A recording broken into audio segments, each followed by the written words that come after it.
an issue? You want to come up real quick?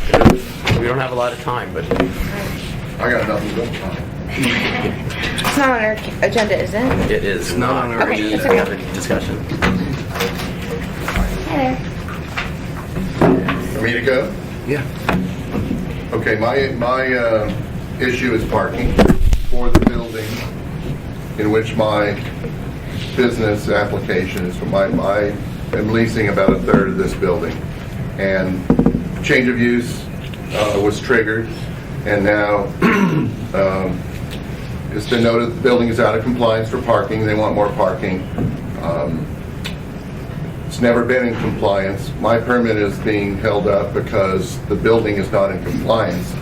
And I'd like to know why the municipality is not making the property owner deal with that issue instead of making me negotiate with the property owner to resolve that issue in order to get my business going. Yeah, and Brian, maybe starting at the beginning of this where, you know, Brian was told 3 different times or 3 different apartments that the parking worked, the parking was signed off on. He was also told at the very beginning that he didn't need to file a change of use because the building, the space had been used as a testing lab prior to that. And so he never knew that he had to apply for a change of use until the day before your inspection. Right? That it was Erica that pointed that out, that he had not filed a change of use.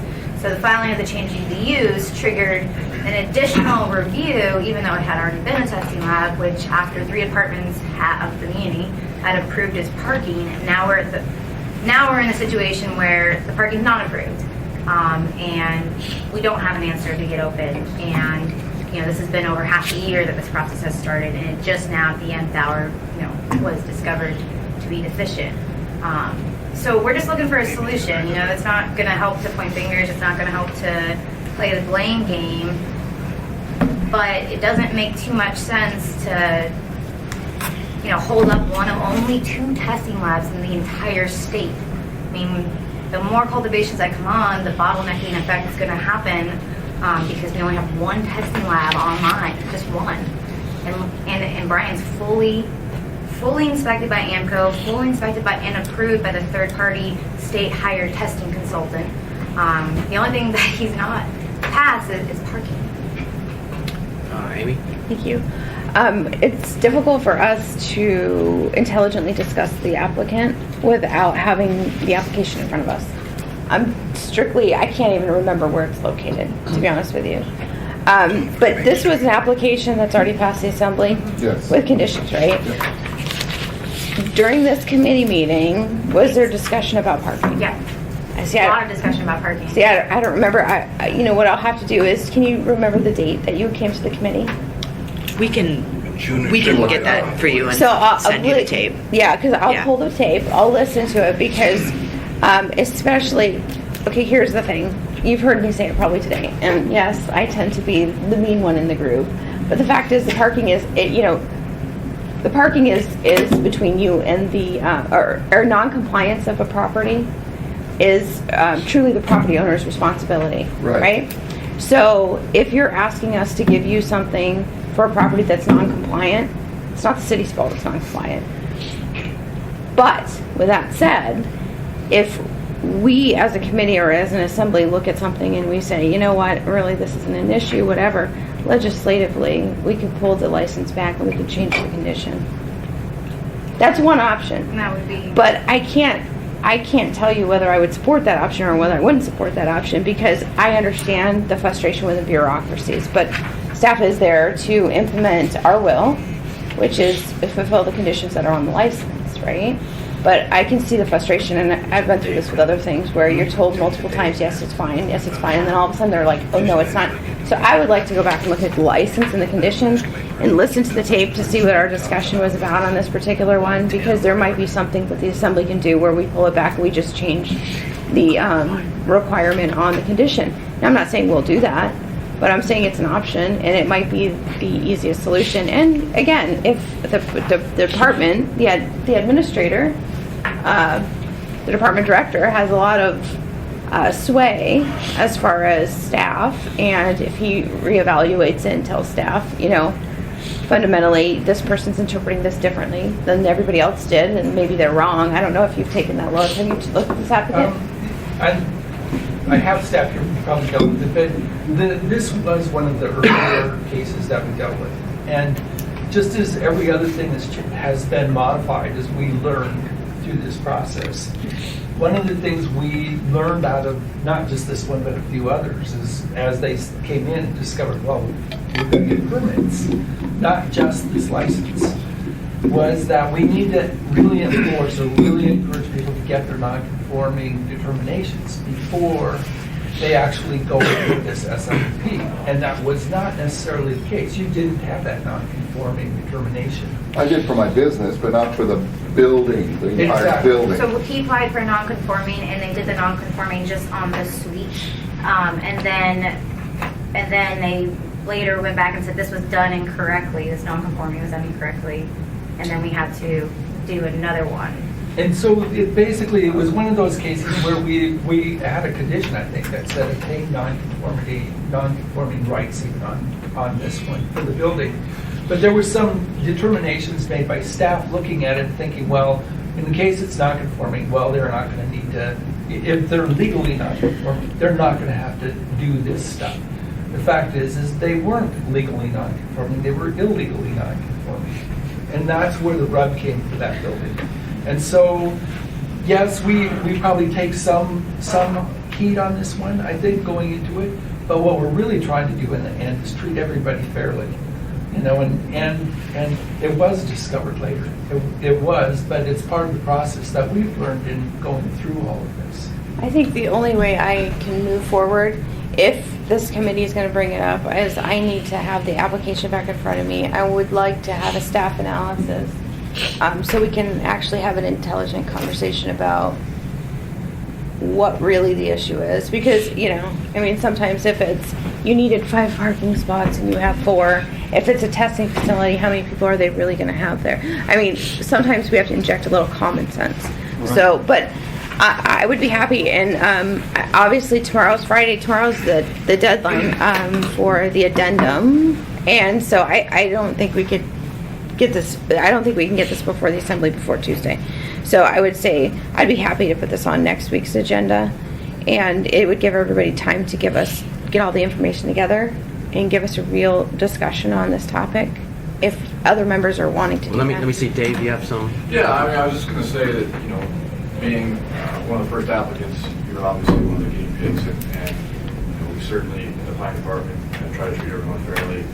Unfortunately, in this case, you know, we've missed something on your application. I would ask, though, have you looked at the opportunity to get a parking reduction? Have you spoke to the... Yeah. Yes, I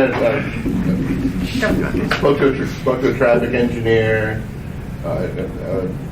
back before, well, no, right after Christmas, and then she wanted a traffic study, and I did a traffic study from our video logs, sent that to her. She said she'll consider a reduction, sent me an email back, fill out these forms get your landlord to go through these forms, talk to the other renters in the building, you know, give this back to me. So this is a strip mall then? It's a building that's split up into 5 units. units, yeah. And how many parking stalls were you short? With the reduction she suggested might be approved, we need 4 more parking spaces. Beyond the reduction? Yes. So what she's willing to reduce the parking requirement to, you would need 4 parking stalls beyond that, correct? Right, and there's connexes and there's connexes in the back that we could shift around, and so she's asking for another drawing, and it seems to me that I'm doing the job of the city here to enforce their regulations. Okay, I did you a favor by bringing it to your attention. And I can tell you that in my past experience dealing with these, I don't want to call this one a strip mall, but dealing with strip malls in general, have been problems with regard to parking because they're generally reviewed as office retail, 1 per 350 or 1 per 300 under the old code. And as uses come in and out, the required parking stalls change. And so depending on what's there when you go in is what we're evaluating against. And unfortunately, you get tagged as being the last guy in who's required to provide that additional parking. It's an unfortunate situation, and perhaps it's something that we need to address more broadly. But nonetheless, you have this situation, and I think, you know, the planning department needs to do what we can to help you out in this situation, whether it's a parking reduction or helping to facilitate some kind of parking agreement or something like that. We can look at different options to resolve this. So. Or give us 12 months to get open, get some cash flow. Brian's already had to sell an additional portion of his business just to keep funds to pay his employees, lease payments for equipment because of this delay. Okay, I need to go around here. So we got Mr. Trainee? No, I've heard what I want to hear. Thank you. Tim? Yeah, my question was, is there parking, are there spaces in adjacent property or something like that that you could pick up on a short-term basis to park your employees' cars or something so that you would have enough to do? I had a similar idea. I ran that by the traffic engineer. She said that those spaces would have to be evaluated based on Title 21 requirements for the business they're associated with. And if they don't meet that, then they'd have to come up to code. And then it would have to be a 10-year parking agreement recorded against the Ever thought property. about taking the bus? Well, that's, and so, I mean, this heavy parking requirement seems inherently in conflict with the theme of live, work, play, and walkability and bicycle build. I mean, why are we requiring such a crazy amount of parking when we're trying to make the city more walkable? That's a broader issue than we... It is a broader issue, but There are it's places out there that have Bicycle courier. terrible I stuff. have 3 comments that are general, not specific to this applicant, but the planning department is obviously trying to protect these applicants because we don't, these sort of situations, everyone feels bad about and require more work, so we're trying to protect applicants. But just sort of 3 general comments, not specific to this business, but you know, every property has to meet the parking requirement or have an approved reduction, and that's based on, you know, traffic engineer's determination based on the science of it. You know, the idea that the business didn't know that they were going to need a building permit for it, you know, that shouldn't have been a surprise to them. And then, you know, Patrick Flynn's words at the assembly to all marijuana businesses was, you know, do your due diligence, you know, before you sign a lease, you know, study it and know what you're getting into. And, you know, many leases have a contractual obligation that the property owner provide, you know, their property that it complies with Title 21 requirements. So some of these sort of things that are worked out between the property owner and the tenant, I just don't want the planning department to somehow now be, or the government to be in the responsibility of trying to solve these issues for these properties. We review the rules and try and provide customer service, but it's really, you know, it's a property owner issue. Okay, thank you. I don't know if we can solve this here. So what I think the options have, in reading some emails, is you still have, the traffic engineer may give you an out. So you're working through that process, right? May Well, is the word, and working through the process takes time. We're already into next week, and then it's going to be another week after that before she gets something back. My landlord is out of town. He's doing survival training in Idaho. I don't know when he's going to be back. So, yeah, we could probably work this out in another 2 or 3 weeks, maybe a couple months. Right. No, I understand it's an issue, but that's where we are. But, Yeah. you know, we could meet here. It's not going to be a whole lot faster. So I think you need to pursue that. Because when I read her email, I think given the requirements of what the city does for parking, she was actually being pretty gentle and optimistic. So I would not abandon that process. I can't deal with the landlord and he's not here. Right. And That's a he's not willing to Okay.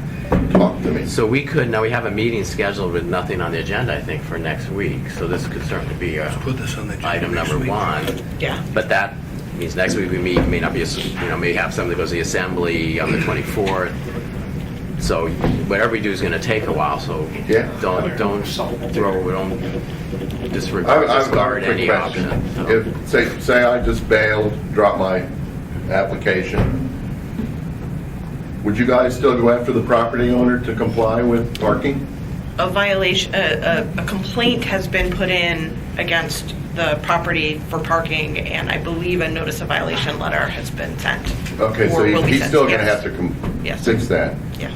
So the solution I would like to propose is that I get conditional permit to operate my business while you get the landowner to comply with the regulations.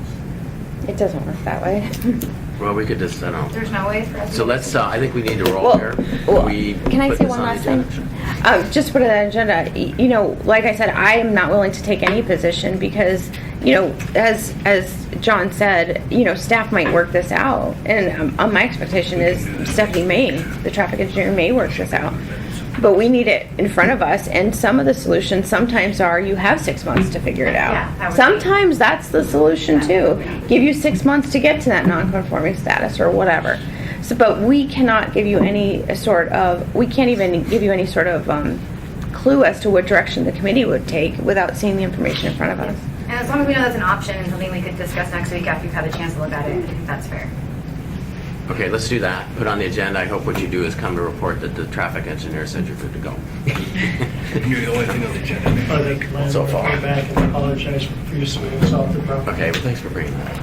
Yeah, I think it'll be that the landlord's not Would you back like me yet. to send I- a meeting to all of the members We'll to see. review it before the? Yes. Yeah, let's Okay. I would like to hear it again, just because we've had so many, I can't remember them all and how concerned we were about this. And I'll I can't also even send remember. the AR, so everyone has it I'll Yeah, immediately. Okay, good. Well, thanks for coming. Okay, anything else? We're going to adjourn? Give a minute, Eric.